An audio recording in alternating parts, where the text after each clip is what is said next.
So a few things have led to today's video. Firstly, when we changed the battery last year, we noticed that the clamp had a crack in it, but we put it back on and it's been relatively okay since.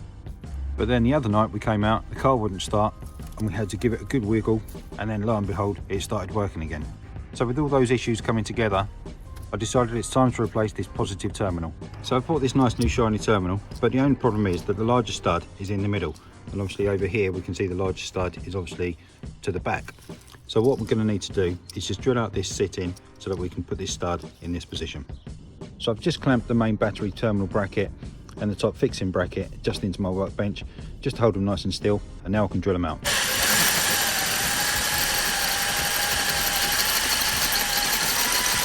Okay, so with that now drilled out, next step is to disconnect the battery.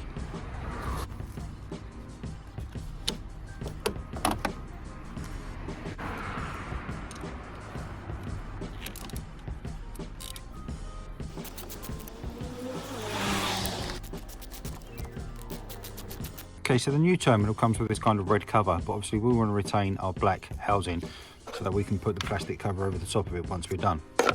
So what I'll do, I'll start to disconnect each of these terminals now. Obviously we've got our main positive feed, we've got this extra little extension bracket that comes in here, so we'll just disconnect this one. That's a 10, I think that's a 13, and then we should be able to take this off. Obviously we've got this off the battery now, we can just pull that off as I've loosened it, and then we can in turn just reconnect them back onto the other one. I'm not sure we'll be able to use this, but let's have a go anyway. Okay, and what I've done as well is just put a cloth between the actual battery clamp, or battery terminal clamp, and the battery itself, just so that there's no connection on that positive end. Obviously we disconnected on the negative, so it shouldn't matter, but that should just hopefully prevent any more problems.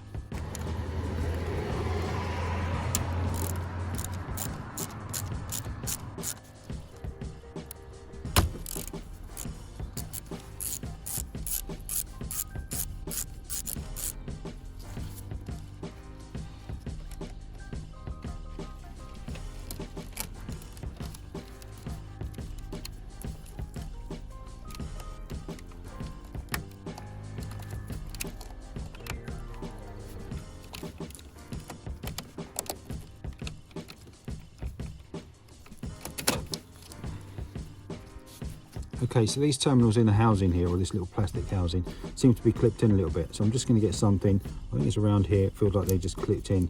So whether or not we need to just disconnect them somehow, or whether it is actually these points, if I can look underneath. In actual fact, I can see underneath now, I'm not sure if you can just about see there that they are clamped in.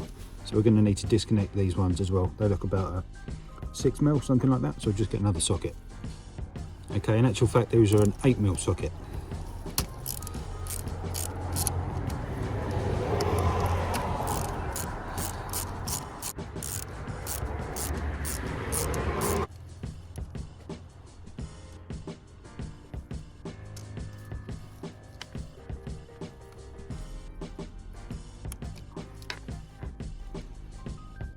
Okay, great. So with all those now released, we can see that we've got our housing away, and we can see that we can just hopefully replace our clamp on the bottom. I think it's just got one little clip there, so whether or not that will come away. There we go. And away it comes, he says.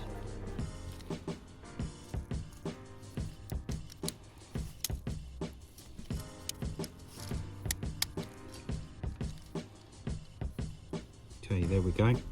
So that is the faulty terminal, which we can see if we look closer. Hopefully you can see if I just grab something. So hopefully now we can see, or I'll show you exactly what the problem was. We've got a big crack right there, which is not allowing it to clamp on properly. So I kind of want to use this red bit because I think it looks pretty good. But what I'm doing is just offering it in initially. You can see it kind of goes in to this bit here, which was where it was clipped in. As it goes in, it's preventing it from going far enough this way to allow it to clip in at this end. So what I think I'm going to do is just adapt this, or just cut a little bit off of this point here, just to allow that to go in further. Okay, so with that cut made just in now, let's have another go. Okay, that's much better. That fits in there perfectly now. So there we go. Right, okay, let's get some of these terminals connected.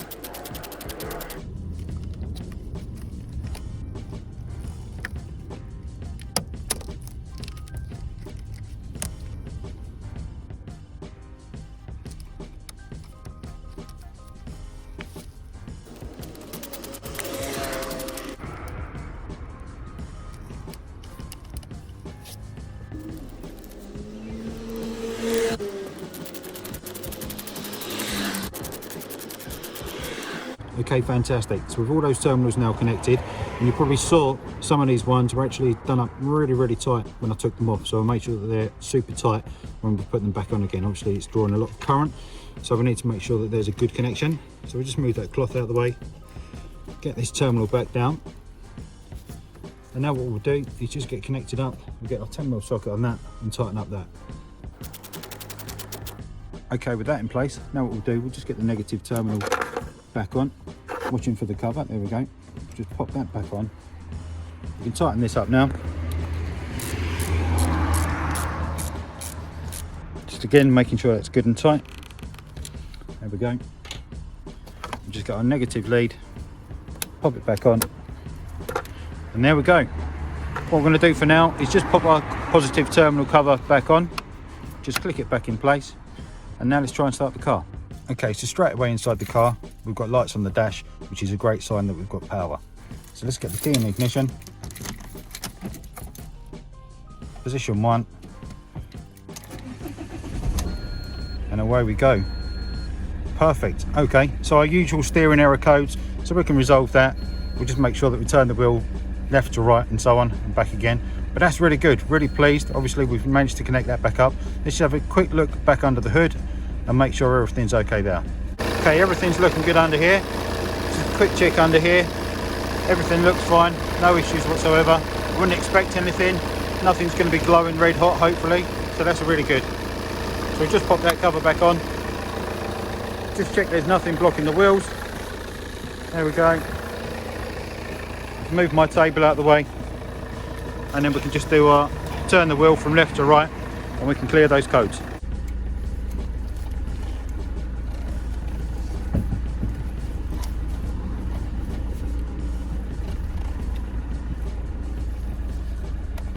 And back off again. Key out, key in, start it up again, and there we go. All I need to do now is just set the time and date. So there we go, really chuffed with that. Hopefully that's going to be the answer to the problems that we've had recently where it didn't start. We come up to the car, turn the key, and there was nothing. I know other people have had it looking through forums as well recently, as it's been crappy weather recently, really damp, really cold and really nasty. So hopefully for now that's been useful. If you've enjoyed it, give us a like down below, or if you found it useful, give us a like down below. If you haven't done so already, remember to hit subscribe coming up here now.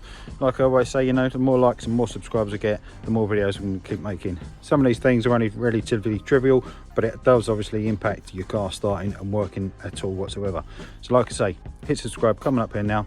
Find your way back to the videos a lot easier, and I'll see you in the next one. Cheers.